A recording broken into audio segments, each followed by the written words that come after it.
Can't you upload your TikTok video on your TikTok account? Well, if you can't post anything on TikTok, here are the 3 best guidelines you need to follow to solve your problem. So without wasting any time, let's get started. Solution 1. Remove software bugs. Tap and hold the app. Tap App Info. Scroll down. Tap Restricted Data Usage. Tap Clear Data. Tap Clear All Data. Solution 2. Fix your internet connectivity. Open Setting. Scroll down.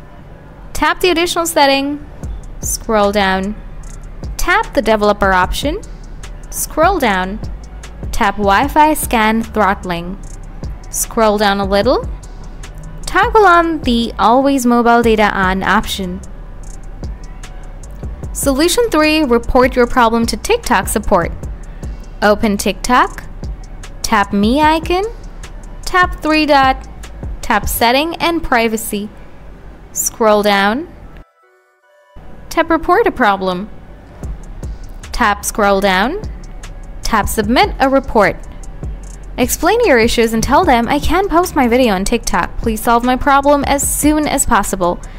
Now add the screenshot of your problem. Tap Submit.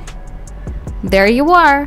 After following these 3 processes, if you still have any more questions about this topic, please ask me in the comment section. Thanks for watching.